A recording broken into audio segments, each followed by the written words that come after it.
Why, yes, I did just walk the dogs in my PJs, but I've been in a Starship chat since 11 a.m. and I have to work all weekend, so I decided to stay in my PJs today.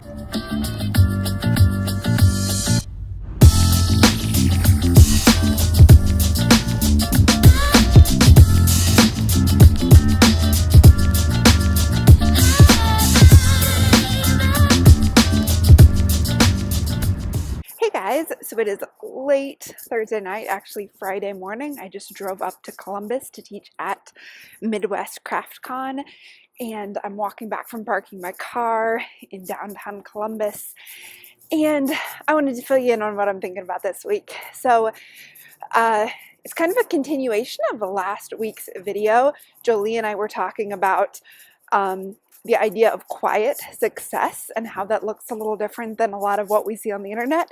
She said one of us should do a video about quiet success, and I said I think we both should.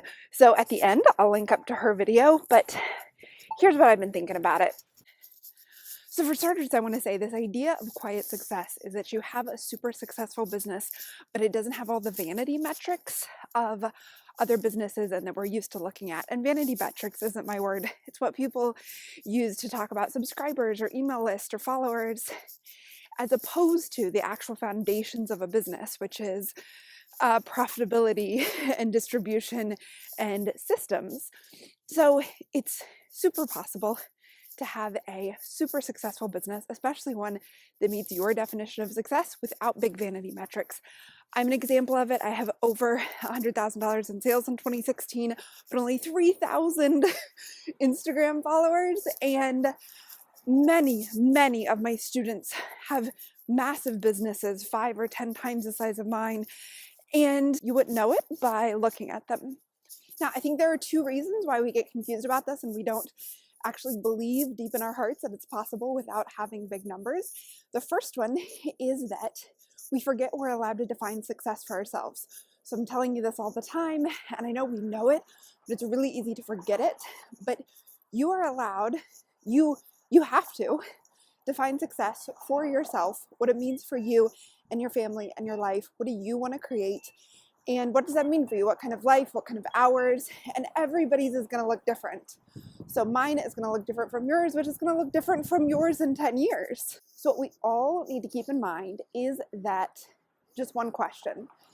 Are the metrics that you're looking at, are the vanity metrics you're looking at in someone else or yourself, or you're judging yourself for not having them, are they at all related to the kind of business and life you actually want to have? So if you want to run a magazine, then maybe how many blog readers you have matters. If you want to be a photographer, then maybe how many Instagram followers you have matters. Maybe.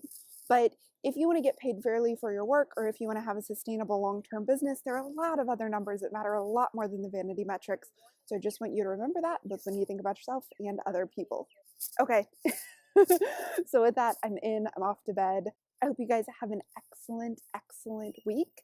Next week, I'll be showing you pictures from Midwest CraftCon. You can find all the details at midwestcraftcon.com. You can, if you like this video, I would like to hear about the kind of metrics you want to measure in your definition of success, and go watch Jolie's video where she talks about quiet success from her perspective.